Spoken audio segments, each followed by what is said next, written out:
కూటమి ప్రభుత్వం అమలు చేయలేని అబద్ధపు ప్రభుత్వం, మేనిఫెస్టోను అమలు చేయలేని కూటమి ప్రభుత్వం, దగా ప్రభుత్వం, దగా ప్రభుత్వం. We want justice, we want justice, we want justice.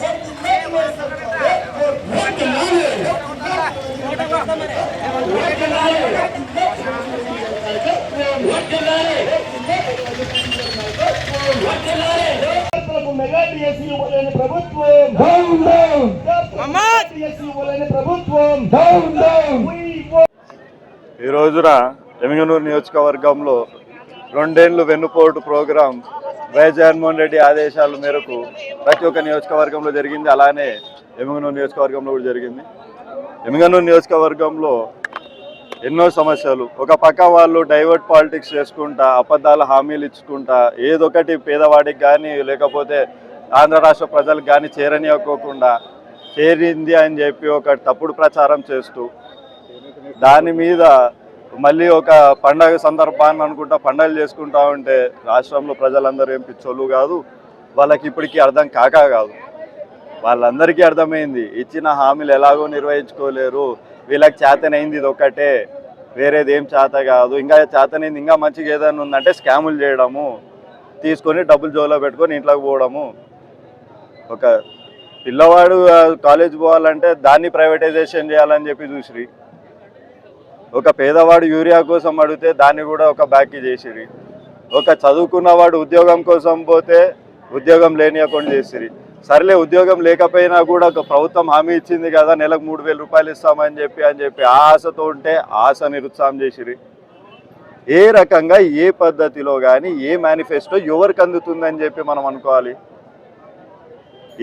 మన ప్రజల్లోనే ఇక్కడున్న వాళ్ళే కాదు మొత్తం ఆంధ్ర రాష్ట్రంలో ఉన్న వాళ్ళలో దాదాపు మహా అయితే 10-20 మందికి వస్తుంది, 10-20% ఆఫ్ ది పాపులేషన్కి వస్తూ ఉంది.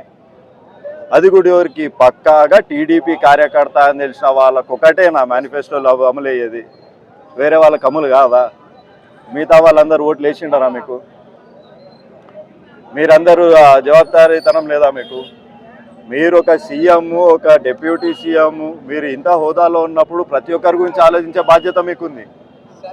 మీకు బాధ్యత ఉండేది ఉత్తమ ఆవకరితోనే మీ సొంత కుటుంబాలతో ఒకటే కాదు దోచేది, ప్రతి ఒక్క ప్రజల దగ్గర ప్రతి ఒక్క పౌరుడి దగ్గర మీరు సమాధానం చెప్పాలి.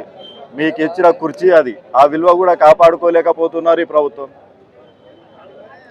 గొడ్డల పార్టీ అని చెప్పి పెడితే మళ్ళీ వీళ్ళు వెనుపోటు పెట్టినందుకు వీళ్ళు గుణపం పార్టీ అని పెట్టాలి కదా. మనం కూడా మామకే కదా గుణపం పెట్టింది ఫస్ట్, మామ పెట్టిన పార్టీ, మామ స్థాపించిన పార్టీ, మామ పెద్ద చేసిన పార్టీ, చిన్న గుణపం పెట్టా పార్టీకి ప్రెసిడెంట్ ఆయా అంటే ఇప్పుడు గుణపం పార్టీ అని మనం కూడా మాట్లాడవచ్చు కదా. ఇన్ని తప్పుడు పనులు చేసుకుంటా ప్రజల్ని మోసం చేసుకుంటా ఉన్నప్పుడు మేము ఇక్కడ ప్రజలకి మీరు ఇచ్చిన మేనిఫెస్టో అన్న చేయండి రా నాయన అంటే అది కూడా చేత కాదు అని చెప్తుంటే ఏం చెప్పగలుగుతాం ఈ ప్రభుత్వానికి? ఇలాంటి ప్రభుత్వం ఇప్పటివరకు ఎప్పుడైనా చూసినారా? ప్రజలకి ఇచ్చిన హామీలు కూడా తీర్చుకోలేని ప్రభుత్వం అయితే 3.5 లక్షల కోట్ల పైన ఇప్పుడు కప్పు చేసినారు 2 ఏళ్లలో. ఎక్కడ పెట్టినారు 3.5 లక్షల కోట్లు? సరే కంపెనీలు తెచ్చినారా చూపించండి, బిల్డింగ్లు కట్టినారా చూపించండి, హామీలు మేనిఫెస్టోల్లో ఇచ్చిన హామీలు తీర్చినారా లెక్క చూపించండి, పలానా హామీకి పలానా డబ్బులు ఇచ్చినామని. అది చేత కాదు. వచ్చి మైకులు పెట్టుకోగానే నీతి మాటలు అయితే అందరు బాగా చెప్తారు.